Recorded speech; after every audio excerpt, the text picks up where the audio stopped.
What's going on? It's your man Jose, aka the Dominican Dream, alongside, It's your boy, the Maniac. and we are ready to talk. Wait, Box. hold on. Before that, this is the Boxing Roundtable. Your man, the DR Dream, and the Maniac for the Boxing Roundtable. And now we are ready to talk boxing. Javante Davis, as predicted by myself, gets a late round stoppage over Frank Martin, who also, as predicted by myself, put on a formidable performance. The proof is in the pudding. Y'all saw the video. Y'all saw the fight. Y'all saw what happened. Good night of boxing. Not, maybe not a great night of boxing, but I think a solid night of boxing. Anyway, Sean, break down what you saw. Of course, we also had the co-main event: David Benavidez versus Alexander Vazdik in his first light heavyweight showdown, that being Benavidez, the monster. And we're going to also recap how he looked. But anyway, man, let's get into the nitty gritty. We don't play around here. We don't play with our food, unlike other shows or other fighters. We give it to you straight when it's hot. Talk to Right me. What did you see? off the plate, man. Listen, Tank did what Tank does, man. He he gets out box. He was getting cooked. Let's call it like it is. Frank Martin, he was boxing beautifully. He was using his movement, and he was first. He wasn't hesitant. He was letting his hands go to a certain degree. He wasn't letting his hands go crazy. He was letting them go enough. He was keeping Javante honest.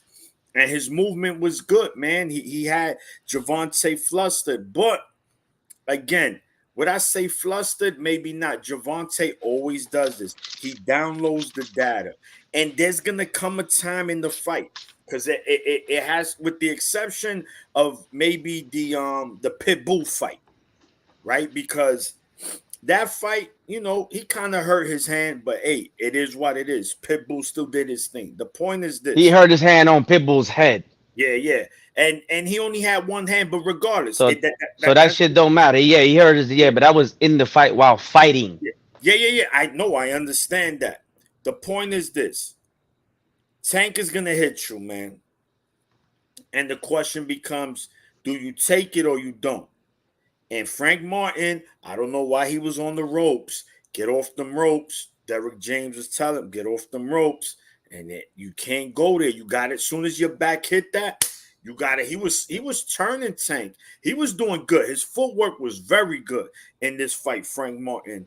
But He did a Tank, lot of good things in this fight. A lot of good yeah, things in this fight. yeah, he's boxed, but Javante just shows you, man. Once he hits you, he like a poisonous snake, man. Once that venom hits your bloodstream, it's only a matter of time before you're done. And he caught Frank with an uppercut, and when he caught him with the uppercut, he froze them and he finished them with the left. And it was all she wrote, man. But Frank put up a great effort, man. He has nothing to be ashamed of. He did Absolutely. very well. So, Absolutely. again, shout to Frank Martin's performance, man. But Tank just shows why he's the hardest puncher in boxing now, period. And he needs to be up there along with the other fighters, man, as far as pound for pound go. All right. Now, that being said, you analyze the fight. We both predicted Javante would win, as expected, as the odds had it. Uh, I predicted late round stoppage or even a decision. But I definitely did mention that Frank was going to give him some work. And to be quite honest, Frank gave him better work than I thought he would. I knew he was going to give him work. That he was going to make his presence be felt. He was going to put up a valiant effort, a formidable performance, and he did that and more. Shout out to Frank Martin and shout out to Derek James for, quite frankly, a beautiful game plan. We saw the dude using the jab. We saw him tying him up on the inside. We saw him also putting Javante's head down, smothering him a little bit, and then when he would push him away sometimes, he was using his right hand, but instead of a jab, it was like a push, just smothering uh Javante a little bit. And he was patient, he was aggressive. He wasn't over aggressive. He was perfectly aggressive. And the times that he needed to be on the back foot and not be too aggressive because Javante was coming on. He was feeling on the pressure around the sixth, seventh round. You saw Javante trying to seek him to destroy him. In that seventh round, people here with there was people here watching the fight. He ain't thrown.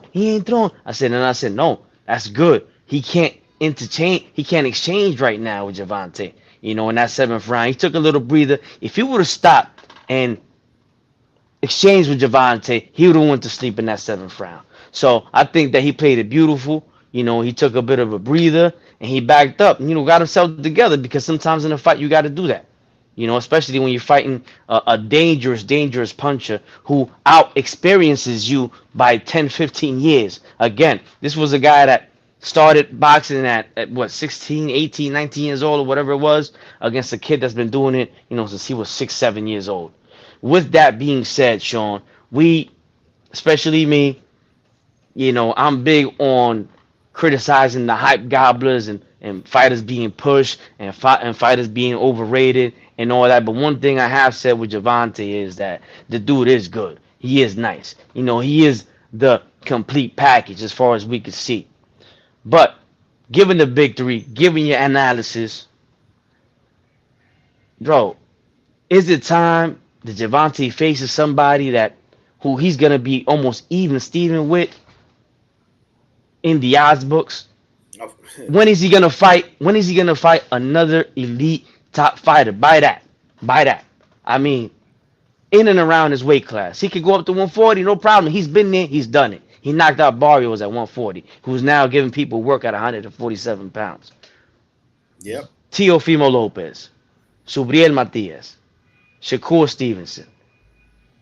He already did fight Pitbull, and he made Ryan come down, right? He made Ryan come down. And he fought Pitbull when Pitbull wasn't even known. He was a relatively unknown. He was a replacement. Yeah. So you got Frank, and we got Haney now, but Haney's really kind of out of the picture, and that's a fight that it's not even necessary because we know the outcome to that one. Yeah.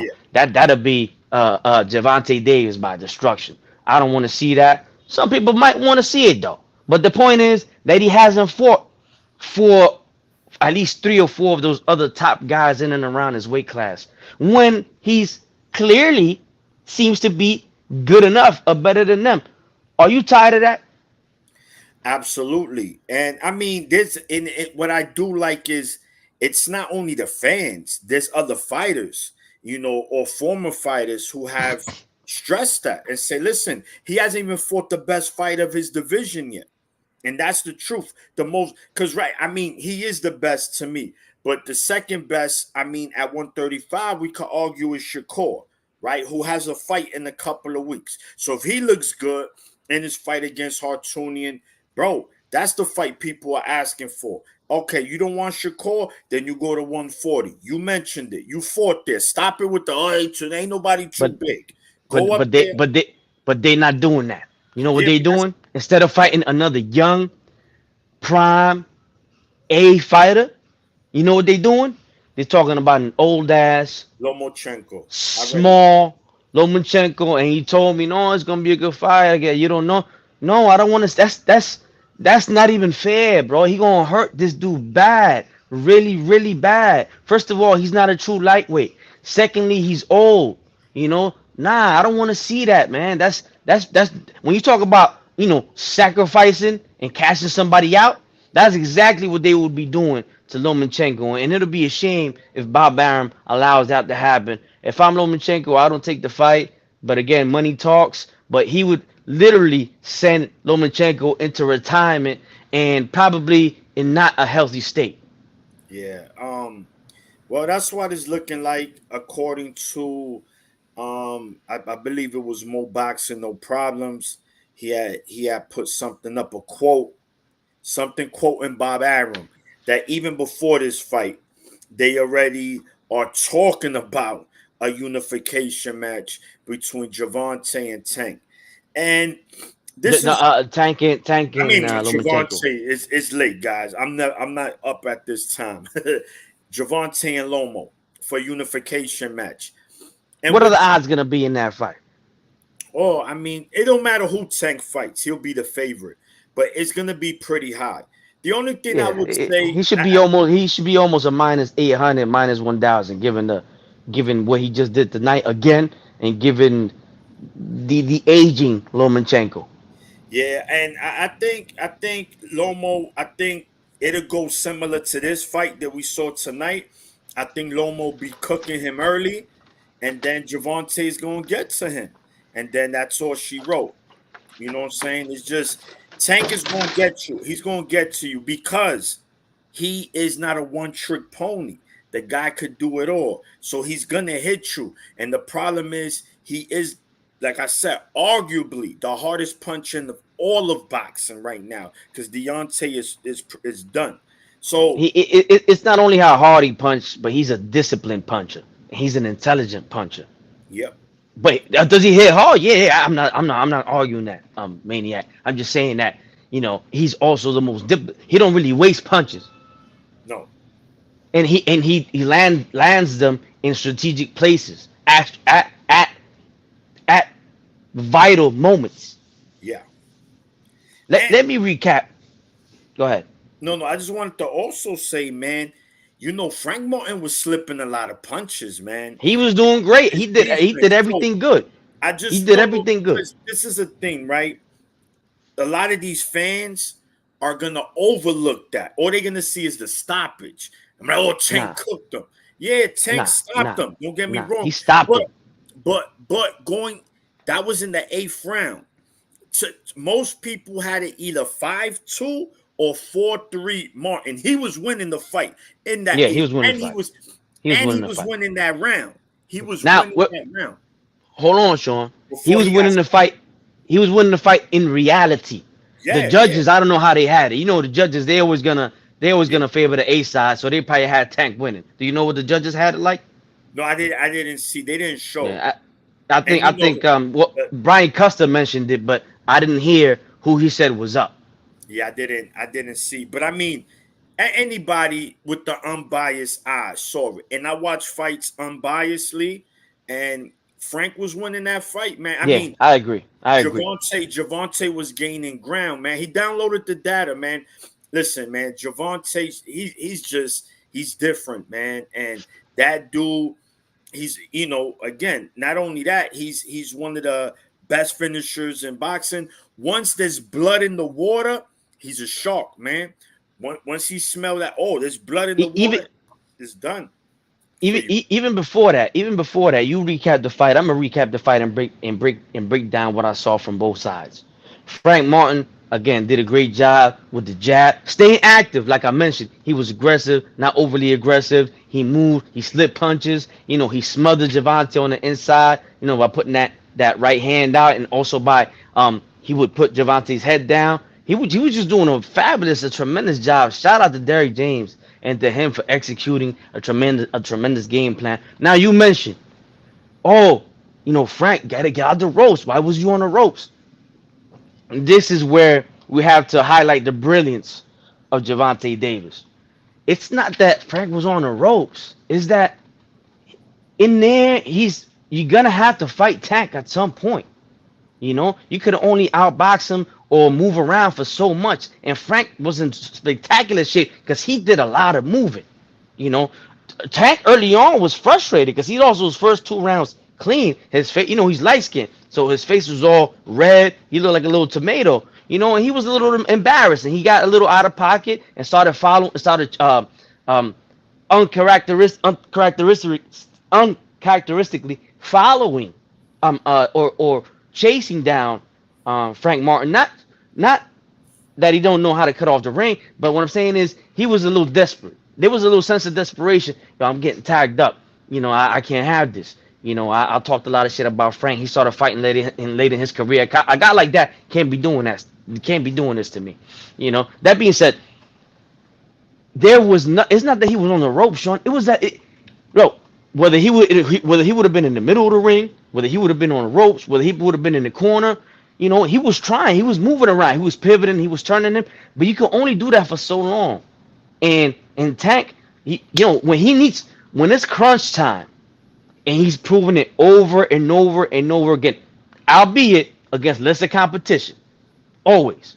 But he's always proven, with the exception, like you mentioned, of Pitbull, because that motherfucker got a chin. He got a chin. And now we see how good, on 2 weeks' notice, we see how good that performance of Pitbull is against Tank Davis. And the reason Tank Davis hurt his hand in that fight is because Pitbull does two things. For one, he has tremendous punch resistance. He has a chin. And two, what does he do, Sean? He fights like this, with his head down, right? He keeps that head down. And one of the things they tell you in boxing is never hit somebody right here. Because if you hit somebody right here, you can break your hand. So his head is so fucking big that when he goes like this, when you hit Pitbull, what you're going to hit mostly is going to be the top of his head. So brilliant job by Pitbull. I don't care that Javante broke his hand. He didn't break his hand, wrestling with one of his kids before the fight. He did it in the fight. So if he said, yo, I can't continue no more, then he would have got stopped. So that shit don't count. It's like saying, oh, well, he had a cut from a punch. What happens when you get cut from a punch and you can't continue anymore? It's a knockout. You lost, right? So, yeah. So anyway, there was nowhere for Frank to run. He did, he even in the ropes, man, and in the corner, he was slip punch as well. But bro, he was gonna have to fight Tank no matter what. He was gonna have to brawl with Tank at some point, and he was never gonna withstand that. He was never gonna withstand that. And Frank and Davis, again, what did he do right and what did he do wrong? He could do that because of the advantage he has going into these fights. He's the favorite, and rightfully so. He hasn't fought level competition yet. But he was looking too much, in my opinion, too much for the home run, especially early on. You got to set it up, Javante. You got to jab. You got to go to the body. He started going to the body in the mid rounds a little bit, but he was fighting a little desperate. And credit to Frank Martin for making him fight desperate. Like you said, Frank Martin was cooking him. He was cooking him early on, 5-2, right? Or whatever it was, 4-3. The thing is, he had more punches landed and better punches landed and had implemented his game plan better. And that frustrated Javante. So Javante didn't fight his typical fight. Oh, I was a little rusty. I was bullshit. I mean, all right, you was out a year. That counts. But I also think it was the game plan, the performance, and the shape that Frank Martin was in. I think Javante Davis should give himself maybe a B- for this performance because he took a lot of shots. You saw it in his face. He made a lot of mistakes. He was looking for the knockout too much. And I understand he gets them. But Sean, what do we always say? You're not going to knock everybody out. So what happens when he runs into a guy who's just so slick you can't get to him? Or not only is he slick, but he could punch just like you. Now you got something to worry about. So the more you get desperate and the rounds go on, you could get caught too, right? And Frank caught him with some good shit. And Javante seems like he got a good chin. But let's keep it real. Let's keep it real. Frank Martin is not a devastating puncher. He's a solid puncher. He got a decent punch, but he's no devastating puncher. The bottom line is Javante couldn't have took the shots that he took from Martin from somebody like Pitbull. Right, or even from somebody like Teofimo Lopez, he couldn't have took those shots. These guys are much explosive, much powerful punches. So that's what I think about both performances. But I absolutely agree, and I implore those around Davis's fans, and Davis himself, bro, you got to step up the competition. You got to step up the competition. Enough is enough. You the best. You got to fight the best. How you gonna be the best without fighting the best? And this is the thing, we know that you probably are the best, but we don't know for sure. You know why we don't know for sure? Because there was some upsets tonight, right? That we're gonna get into. Anyway, people are commenting already. Johnny, the hangout spot. Salute to you. Great points, my brothers. So my question is, who withstands Tank's pressure, precision, and power? Let's discuss. Philly to Detroit boxing. Geo was good. Was good. Yo, Crazy KO. Absolutely. Who y'all want next? Um. So how would you answer that question from Johnny right there? so at so when it comes to at 135, I wouldn't say the only thing I would say Shakur. He doesn't have all of that. When I say is like he's not a pressure fighter and he doesn't have position power. He's a pure boxer. There's more. He's very defensive minded. That's at 135. Now a fighter that fits that is going to be Teofimo Lopez at 140. As far as position, pressure, and power, I think Tio has all three at 140. At 135, it got to be Shakur, man. It has to be. Now I get it. His last fight was a dud. No one can argue that. That shit was disgusting. So we'll have to see. But until he's beaten, then we're gonna see. We're gonna see after Hartunian how he looks. Because remember, the same guy who just lost to Tank, Well, and he didn't look nothing like that against Hartunian. He didn't look nothing like that. And this is what I'm saying. Sometimes the bigger the stage brings out the best out of people. But the point is this: if Shakur goes in there on July 6th, which I'm gonna be in the building, and just cooks Hartunian, I'm not saying, oh, what I'm saying is, okay, these are the two best at 135. Tank and Shakur, both in their prime. There's absolutely no reason why this fight shouldn't happen. But, this is boxing, too much politics involved. So I don't know if that fight happens at 135. To me, it's going to be at 140 against Tio. But again, just like Shakur, he's in the same company as Tio. But apparently this is Shakur's last fight with Top Rank, but we will see. well, what he was asking is, who withstands Tank's Oh, pressure, precision, power? who withstands? Sorry, I misread that. Um, well, it's gonna be tough, man. Right now you got to say nobody until they prove it. It just it is it is what it is. I know Shakur it is a defensive wizard, but he's never been in there with somebody like Tank. So I can't say that Tank. Tank is gonna get to you. I don't care how good your defense is. So that's why that fight is so interesting, and I would want to see that. That, Um, that, maybe let me see. Tio, and because Tio be a bigger fighter at 140, so maybe his punch resistant be a little better up yeah, there. Tio could take a punch. Tio could take a punch. So it'll be Tio at 140, Johnny, and we will see Absolutely. for Shakur at 135. Look, I'm gonna answer that myself. I gave you an opportunity to answer that. Who withstands Tank's pressure, precision, and power at 135 pounds? Nobody. The reason I mentioned Shakur Stevenson is because I mentioned Tank fighting the other best. That's what I'm mentioning. Tank fighting the other best at 135. And let's make no mistake about it.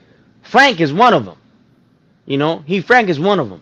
But he started boxing late in his career, and he just got to the top. He just got to the end of the top, right? He just got to the far end of the very top. Those other guys been at the top, a long time, right? The Shakurs, the Haney's, the Tios, and all those other guys. If they fight, I got Javante by ugly knockout because what's one thing that Shakur doesn't have? He don't got that pop. He don't got pop like that. So if he couldn't keep De Los Santos off of him, he's not gonna keep Shakur. He's not gonna keep Javante Davis off of him, and he will get to him and he will stop him, unless Shakur puts on a De Los Santos like performance and stinks up the building, and then chooses to not get knocked out but lose the decision. But I just think there's no hiding. There's no hiding from Javante Davis in the ring. So I've always picked Javante to beat the shit out of him, and I pick him even more confidently now to beat the shit out of Shakur Stevenson, especially after that performance against De Los Santos and what Javante has proved. Javante has faced look, the only person that could withstand those things, they don't exist at 135 pounds. At Yep. 140, maybe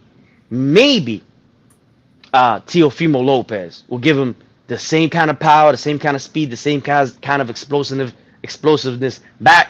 Teo has been down, but Teo's a dog. Make no mistake about it. He can take a punch. And Yeah. we know that his kryptonite is guys that move, and are not too active. Javante's not that kind of guy. Javante's gonna be there to get hit. He's gonna be there inviting Teo, and that's gonna be a counter punching fest, but an explosive. And the fight's gonna break out. The fight's gonna break out at some time during the fight. Now, somebody that we know for a fact, because we've seen it, that he could withstand that.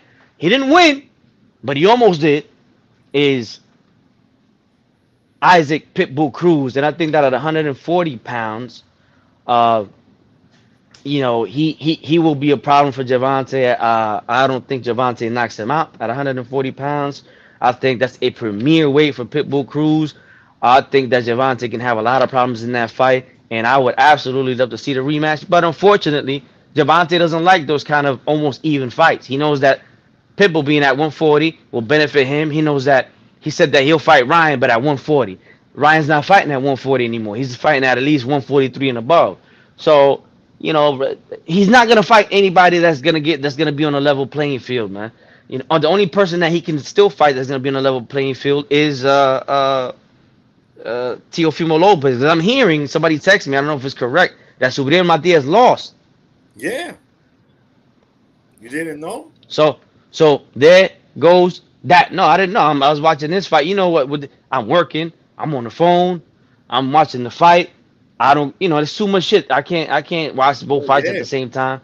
Uh, but speaking about Javante not wanting to be at a disadvantage and moving up to 140, there's another guy that fought on the undercard, and I'm gonna break that down. David the Monster Benavidez versus Alexander Vazdik. We both picked him to win. I picked him to win by late stoppage or by stoppage. He didn't do that, because I did say I think that there was an asterisk, and that is that going up in weight it affects you. People are gonna take your punches better, and you're not gonna take people's punches as good as you did. And that's exactly what we saw happen. He fought a big dude. The guy's a brick wall. And keep in mind, this dude's 37 years old.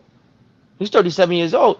I understand you told me he was cooking him. I couldn't see the fight as well as you could. I was doing other things at the same time. But, he went 12 rounds with him because I said that he might not look like that wrecking machine, like that relentless freight train that he did at 168, at 175, because those guys are bigger, stronger.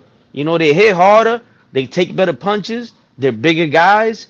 So I don't know. I think at 175 pounds, David Benavidez has some work cut out for him, and I think he can absolutely lose at this weight. I think him versus Bivol, I would favor him versus Bivol, but it's a much more even fight than I thought. I know Bivol didn't look that great in his last fight, but he did get the knockout. There were moments where he was inactive in the in between him coming out aggressive and he became inactive, and then he knocked the guy out. But I can definitely see Bivol winning that fight, and Beterbiev, if he doesn't get old overnight, can absolutely and probably will beat David Benavidez. So what do you think about him at 175? His performance? Talk to me. Yeah. No, I mean, that's not the same thing, man. I didn't. I think I picked him by decision because I understand that this guy is a big dude, man. And you seen it. The size difference was evident from the beginning. He was much bigger than Benavidez. I don't remember the last time when Benavidez was in the ring and he was the smaller fighter, and he was. And listen, he won the fight, no doubt, no Yeah, absolutely. controversy. I mean, his body attack was good, but he looked he looked everything but a monster. He didn't look like no monster tonight. He looked like a Nope. good fighter at 175. It That's is it. what it is. And look, and I'm gonna tell you something.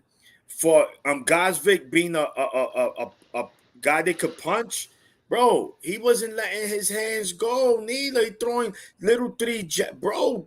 Yo, these little dudes say, "Yo, well, this is my division." He fought. He But fought. Yeah, what's something I've told you since I've known you about them East European fighters? They yeah. don't Now, let their hands go enough. They but don't. Usyk will let his hands go, man. I Yeah, that's see. what that's one. Yeah, but That's I'm that's an just exception, when and he don't got. And he's not a when volume puncher either. no, when Lomo let his hands go, he cook his opponents. Yeah, I but didn't he see, lets he does that very selectively. He's not a volume puncher either. no, Those no. East European guys are not volume punchers. They just The, not. the They're problem. not trained. They're not trained to be. They're not trained to be. Look, man, Benavidez, at the end of the day, he's a matchup problem for anybody at 175. But to favor him against a Bevo, favor him against a better beef, bro, right now I would say no. I, I'll have that's Bevo and better beef to beat him. But he can beat them guys too. Not saying he can't. But better beef, you remember better beef stopped this dude. So, again, styles make fights. This is boxing. Styles make fights. But Benavidez, he did not hurt Gosvick at any point where he looked like, oh, he was cooking them, body shots, uppercuts, overhand rights, and he looking, the output was still there, but the results weren't. So he definitely has his work cut out at 175. He better come ready. His conditioning better be A1 because I see him going the distance a lot in this division. And if he's not, somebody's going to take him and into he was deep gassed. waters. Somebody's going to take him into deep waters and they're going to drown him. So he better And he be was ready. gassed at times. Did you see that he was gassed at times during this fight? Late. I I saw would it. say I saw it. it I looked like, saw it. Not gassed yeah, like breathing hard, but he was tired. He was tired. yeah, I never seen him like that. I yeah, never seen him like because that before. I was even telling my wifey by the fifth round, I said, listen, this was 168. Benavidez would have been home already because he would have Yeah. knocked him out. It would have been over, Yep. but not at this Yep. weight. So Yep. listen, man. Anyway, I like what he's doing. But there's Yeah, something me he too. said. It's something he said, Dream, that you don't want him to do, that he said he's willing to do, is go back down to 168 if Canelo gives him the fight. And let him play with his weight. Because we're going to get to a fight later in this show regarding that. You don't play with that. And when you do, bad things happen to you. Bad things happen. So Benavidez, just leave the Canelo fight alone. If he wants to Yeah, come leave to that shit alone. 175, if he wants to come to 175 and fight you, so be it. But if not, don't go down there, brother, because he's going to end up cooking you and you're going to look bad. Because everybody will be like, oh, this is why you wanted to fight, Yeah. so he can Yeah. knock you out. Yeah. You see? So, Yep. look, Yep. man, it's Yep. Benavidez And, at 175 real quick, just to wrap it up. He doesn't have that he don't look like a monster. He's a tough nope. opponent that he's going to give his opponents, a hard time. But I don't think nobody after tonight, I don't think no light heavyweight was like, oh man, look at this guy. In fact, they might say, I want to fight him. Absolutely. Absolutely. And there's some guys up there that could punch, and some guys that come out the woodwork, man, and line up. Cats want to get paid. They want to be at the forefront, etc. Um, we got a not in the not real quick. We got a new champion, two-time champion now. He was stripped before because of some alleged or performing enhancements that he disputed, testosterone, but he used it to get his wife pregnant, etc. I don't know. Alberto La Vispa Puello, the Wasp, Dominican fighter, upsets a fight that we told y'all he could have won. That it was, it wasn't like Russell was gonna go in there and smoke him out. Like he was a real live dog. Like a lot of these undercard people, these opponents were. Like Frank Martin was. He did a great job, but he comes away with the win against Gary Anton Russell, who actually put on a good performance, and he showed a lot, more technique than I thought he had. Great advice in the corner, but Puello was just better. It was just a little better. had a better game plan and he showed more experience. He used that range that he has and long arms. He was a little inactive the first half of the fight. I said, I don't want to see that. That's not how you beat a name.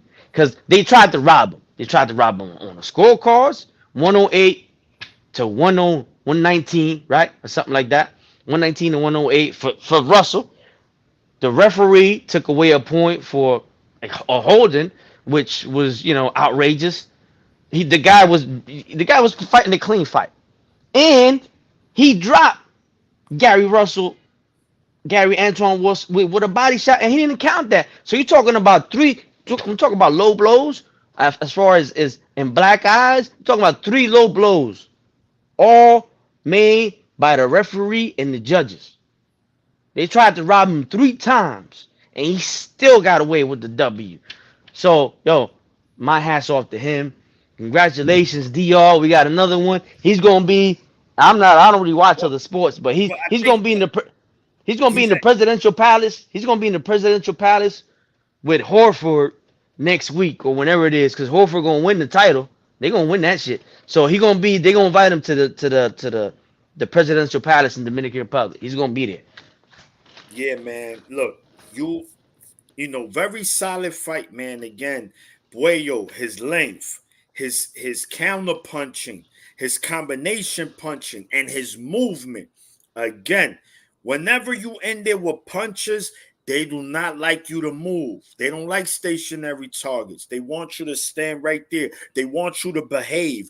They want you to listen. No, you can't do that. And Buello wasn't intimidated. He went in there saying, yo, I could beat you, bro. And it was evident through the first 2 rounds. And I was live scoring it. I was sending it to you. And listen, bro, exact 114, 113. With that, listen, that referee pissed me off, man. And mind you, I'm a Gary Antoine Russell fan. Easily. That's my guy, and I'm still a fan of his. But I don't like bullshit, bro. And I don't like when they try to do pull shit like that because that's extreme bias. And then on the knockdown in the 12th round, Dream, guess what? They show one replay and that's it. The commentating, It went nobody quiet. brought that up. It went quiet. Nobody was like, It went quiet. they're like, oh, Lord, we can't say nothing now, man.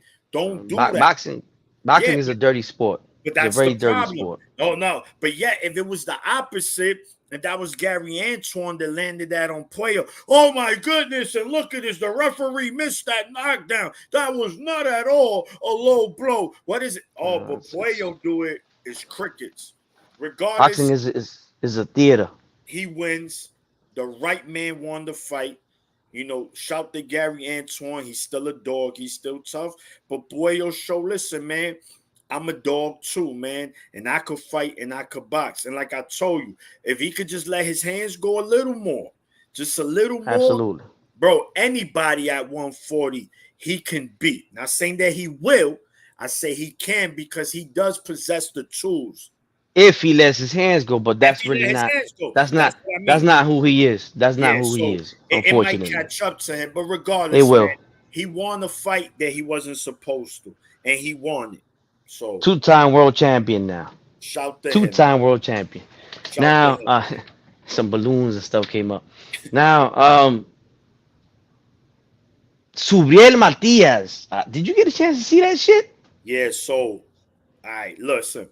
I had the Subriel fight. The thing that sucked was that the right when the Tank fight, the bing bing for the first round, they were coming into the 4th round. Subriel and Paro. So I had the laptop here and I had the Tank fight there. So being that I have the DAZN app, I was more focused on the Tank fight because I know, I You won't could be able watch. to Yeah, yeah, yeah. like So, the what replay. did you see? Bro, I saw, listen, it was this, and I've mentioned this before. The thing with Subriel, bro, he is in a super slow starter. You gotta stop that. Bro, he looked the way he regular does. And when he did hit Paro, because he did, I'm like, I told my father, I said, yo, he's losing this fight. He's not gonna hurt Paro. I could see it. My father's like, yeah, watch. I said, bro, and he started like Paro. arguably won the first 5 rounds. Easy. Because he was just active. And Subriel, boom, boom, boom. Boom, boom, boom. Throwing 4 punches around. Bro, let your hands go. What are you doing? Listen. And we talk about referees. That Luis Pabon, he's a fucking snake, bro. That Puerto Rican ref, he's a fucking bitch because they were doing the same thing they tried to do to Puello. They was trying to do to Paro. That shit was fucked up, man. Excuse my language. I don't like that shit. From the beginning, oh, Paro. Bro, I'm like, he's not doing anything. What are you warning him for? And so the viewers know you Puerto Rican. Oh, yeah. You know, so the viewers don't say they feel some kind of way. So if you keeping it a buck, anybody could. It's the truth, bro. Listen, I'm sorry. I don't give a fuck about them fans already. I'm tired of these fucking kiss-ass fans because you're Puerto Rican or you black or you Dominican. Bro, truth is truth, bro. If you don't like the truth, get out of here, bro. That's it. I'm tired of people not wanting to hear the truth. That's the truth. I'm not saying Subriel is a bum. I'm not saying Subriel is this, but Subriel don't let his hands go. To me, he's overrated. He's overrated, bro, because his 15 minutes of fame is done. Wow. Someone like Paro, this tough. And I said, listen, I picked Subriel to win, but I said, bro, this is not a fight. There's going to be an easy homecoming. The lights were too bright, and Subriel in the middle rounds, it's like, oh, okay, Subriel, here we go. But it was too late. And they took a point away from Paro. They took a point away from him. Yes, they took a point. And guess what? And mind you, in fact, this is how stupid that referee was. In fact, Paro kept grabbing Subriel's arm in the clinch, and he never warned them for that. I could understand that. Like, yo, stop the holding. No, you're talking about the back of the head, bro. In fact, I seen Subriel doing that more. I was pissed because I'm like, yo, Subriel, let your hands go, bro. He wouldn't let his hands go. Paro won that fight, bro. I don't care. Like, people can say what they want. He won that fight in foreign territory. Shout to Paro, man. Shout to Subriel, too. Don't get me wrong. But you know what? Subriel is not that guy, bro. That's it. Arguably the face of Puerto Rico is done. That's not happening. He's not beating nobody. I'm telling you. Wow. He F around, lose to Regis Progress.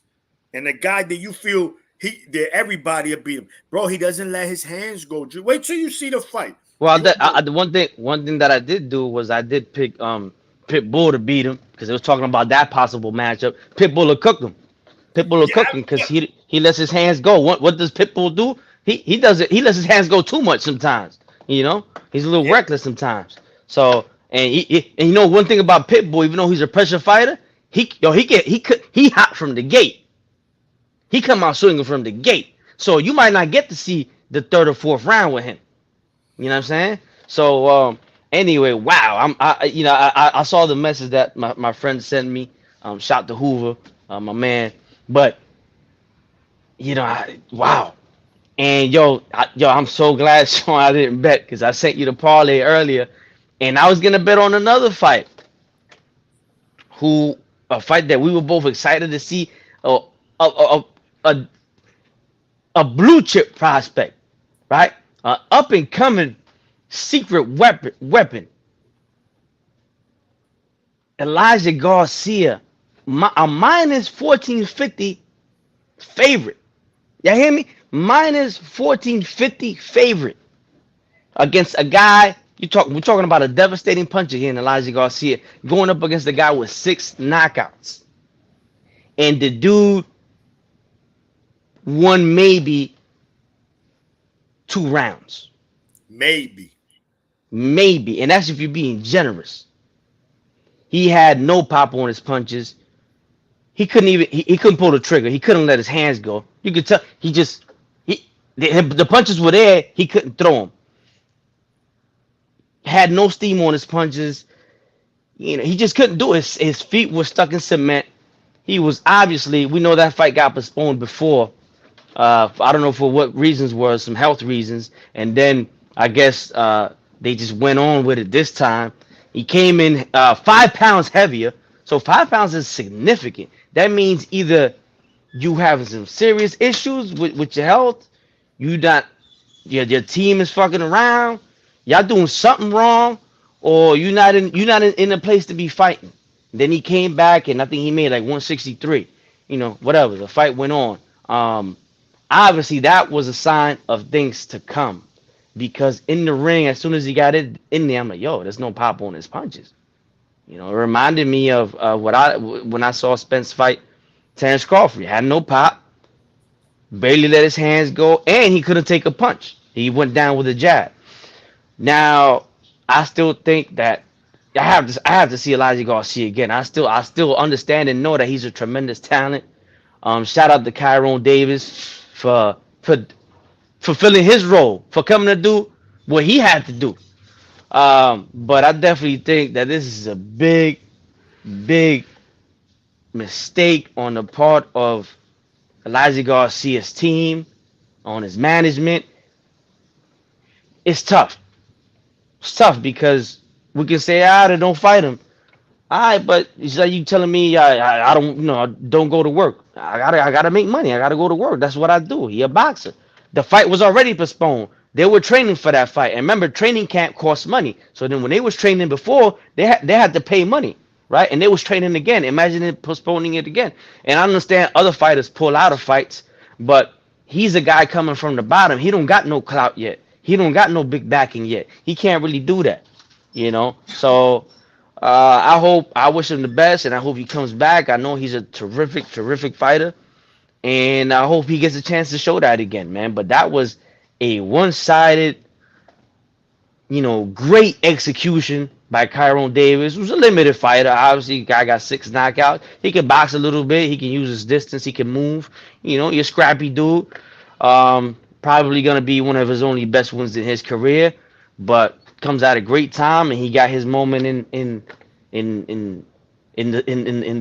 got his moment in his 15 minutes of fame now, and he's gonna come back and get some more money. But another fight, and that fight got canceled right before I was gonna bet on it, because I was gonna do a parlay. I was gonna do Elijah Garcia, all the favorites: Elijah Garcia, Tank, Benavidez, and Subriel. Because to me, there was no way they was gonna lose. None of them. And what I I told would have you, lost. I would have lost my money, dog. what I told you, I say, yo, I don't bet because this is boxing. I say, yeah, the ticket look good, but you never know, bro. It's box. This is, bro. This I've been there. What? The Knicks are gonna win, yo. I said, man, I ain't betting, bro. This is, bro. It's the nature of betting, man. Sometimes there are slam dunks. Don't get me wrong. There are slam dunks. Like, yeah, this is for sure. But it's the other parlays you got to get right. Yeah, On paper, yes. Subriel was supposed to cook Paro. On but paper, Elijah was supposed to cook Chiron. But it doesn't work like that sometimes. unbelievable, man. Still, Subriel Matias, I'm sure, is still a player at 140, and now Paro definitely is a player at 140. So Yes, 140 140 gets even more exciting, more. Shit. If nobody wants to fight these guys, I'm sure people will want to fight these guys, but they can fight each other. Puello and the Australian. It can make a unification. You know what I mean? I'm down for that. I'm down for that. Put that on the undercard somewhere. Let's see if you said Paro and the Australian. Which Australian? nah. My bad. I'm Puello and the Australian. Yeah. Yeah. They can do a little unification, and y'all both. You know. Yeah, And I hope Dominican dude beat his ass, because I'm a fan now. I think though, but I think I think Puello has the regular WBA. So the WBA, so that we clear, they the only sanctioning body that has like 2 champions. It's stupid. They have the super champion, which is, I believe, is Pitbull, who took the belt from Riley. Riley had the WBA, right? He took it from Barroso, which was vacant when Puello got popped, right? So that he has the belt. So they have a regular champion and they have the super champion. I believe the super champion is Pitbull and Puello's the regular. But it's still considered, it's not an interim. It's still considered, it's stupid, but it's still a world champ. The point is this: that belt was Puello's anyway. No one took it from him. They stripped him because of what happened to him. But please give me that fight. I'll take that Paro Puello. Stylistically, that is a good fight, and I could see them it being not fight of the year candidate, but Nah. a much entertaining fight based on their No, style. it's a solid card to put on any ticket, to put on any undercard. Yeah. You know, whether it be the first fight out of three or even the co-main event. You know what I mean? I definitely take that. But unbelievable, man, that guy did that in Puerto Rico tonight. And His first, his homecoming, his ticket to fame, right? The fight that was gonna make him a superstar, or not a superstar, but was gonna make him a little more known. correct. Now his shit got set back. So now, maybe the losers could face the losers. Maybe now he could face Devin Haney. Maybe now he could face uh Raleigh Romero. Yo, You know? listen, he might end up fighting Pro Grace. I'm telling you, don't be surprised. Subriel fights Oh, Pro an- Grace, yeah, he's also another guy that recently lost. and they going And yeah, and they already they already went back and forth, man. So you're right, man. Listen, 140 is still a deep division. I think Subriel, all he has to do is let his hands go, and he just becomes dangerous again. You're not gonna. He comes in, and it's like he wants to lose rounds. I've never seen a fighter like that. I've seen fighters lose rounds early because we know pressure fighters normally take 2 to 3 rounds before they start cooking. No, Subriel won't throw punches for 3 to 4 rounds. But this time, Paro was able to take his power, and he couldn't stop him, man. So PR was jumping. I was watching the call. That crowd was in the frenzy. Tito Trinidad was in the building. Bro, it was there. But Paro won, man. You got to listen. Regardless of the fact, you gotta love those stories, man. So go into those are scripts Hollywood couldn't script it like that. He went into foreign territory, fought a monster, the Terminator at 140, making dudes quit on their stool. And he withstood his power, he took his power and took the fight to him and won. Beautiful. He wasn't robbed. I'm glad because I'm tired of that happening in boxing. The right fighter needs to get it, and they got it right in Puerto Rico. So shout to them judges, man. But this to that referee, Luis Pabon, the same one who said it was a low blow against Alexander Usyk when he fought Daniel Dubois, when that was right on the belt. man, look, man. I mean, it's atrocious what happens in boxing. And again, it happens all the way around. It happens with promoters when it comes to making fights. It happens with the judges. It happens with the referees. And it even happens with the broadcasting teams. They all have an agenda. They want to make you see the fight. They want to make you see the fight the way they want to. They don't allow you to see a fight the way it's actually going down. They basically want to lie to your eyes, and a lot of the public that doesn't really understand the sport, or the casual fan, is going to believe that shit.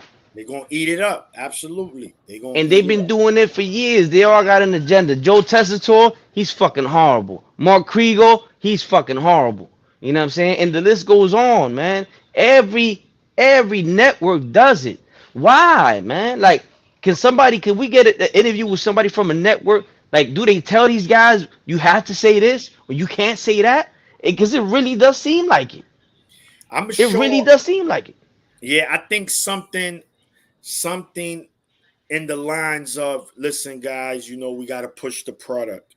It's like if I got this shirt, listen, I got to push it. I'm gonna say, nah, this is the best tee, and you're like, yo, bro, nah, the best tee, nah, it's the best tee. But But I got all these followers, so they like, oh, nah, the Maniac got the best tee, but not knowing over there really do. So you're right. but this only These things, happens. This only happens in boxing. yeah. This only happens in boxing, at least to this degree. People are gonna have their little bias on, on NBA and MLB, but with that shit, there's too many people looking at it. There's too many people commenting. You can't lie to the public because it's definitive. In the NBA, if they talk you down and you start scoring, They can't say nothing because the proof is there. But judges, boxing is a subjective sport, so we don't know the score to the end, and the end is scored by three people and what they thought of it. But if I'm trying to talk somebody down in the NBA, yeah, this guy he really don't, and all of a sudden, man, he scored 25, 30 points. Ain't nothing I can say. He scored it. But in boxing, somebody could score 20, 30 points punching you, and the ref will say he didn't, and the commentators will say they didn't. And then when they go to the cards and they give the wrong guy the decision, you gonna believe it because it was all a ploy. And that shit is You're just right. it's disappointing. You're right. I've seen it a lot. Listen, Dream, you're right. I've seen it where they like, I'll give you an example, right? It's like, oh, an uppercut landed by Matthias. And then his opponent, I land a two-punch combination right after that. And they will completely ignore that, right? Like it never happened. And this happens with a lot of fights. I, And it I was, heard they did it tonight with Tank and Martin. That Martin came off the rope and landed some. The people that was here told me he landed something. I said I ain't see it, and then they gave a replay. But of course, the replay was of Tank hitting him. yeah. So that's they're gonna push Tank PBC. He's the goose egg, man. He's the golden goose egg. So they gotta push that. But the thing is, we know Tank is Tank though. But it should be fair. And that's one thing I've learned, right? One, I learned when it comes to boxing, get out my feelings, man. It don't matter, Puerto Rican, whatever, get out your feelings. Yeah, I'm gonna root for them. If they lose, bro, I'm gonna sleep like a baby tonight. It doesn't matter to me. You understand? It's just a sport. Some people, it's like it ruins their life, bro. You can't let this shit consume you, right? We do this because we love it. We like to talk about it. So I watch it. When I watch the fights, I'm looking at it unbiasedly, whether I'm rooting for the fight or not, because then I'm not a fan of the sport. I'm a fan of a fighter. And then I become an agenda pusher. If I'm looking for, oh no, he won because bro, it don't work like that because he's from your country or he's your favorite fighter. No, call it like it is. Jack says, "Welcome to the Boxing Roundtable." I agree. We've seen it plenty of times when the announcers favor a fighter. Absolutely, and so even the casuals can catch on to that. And not saying that you're a casual, Jack, but anybody can catch on to that because sometimes it's just too blatant. You know what I mean? Anyway, Sean, let's wrap it up. Let's keep this right under an hour. A solid night of fights, a lot of fights, a lot to talk about, a lot of stuff for us to go back and watch. And what's next? What's next for Power? I said it. He's gonna be a player 9140. What's next for Tank? Unfortunately, he's looking like Lomachenko. We don't want to see that. That's abusive. That's abusive. Uh, what's next for uh, David Benavidez? He wants the winner of Bivol versus Beterbiev. I think he should, maybe he could wait for the winner, but they might have a rematch clause. So I don't know about that if he'll have to wait, take another fight. Don't come back down to 168. Let's see. But the question is out on a lot of these guys. Carlos Adames won the fight. I'm not thrilled about him. I think you say he's food at 160. That's probably the case. Uh, anyway, man. Uh, thanks, man. Maniac. For another solid show. And you already know, guys. Share, like, and subscribe, please. Let's do it. Let's get up there. We Yeah. try our best. We both working men. He's a family man. I got a lot of other things that I do as well, but we try to make the show happen whenever possible. Anyway, you already know One. the boxing roundtable. Let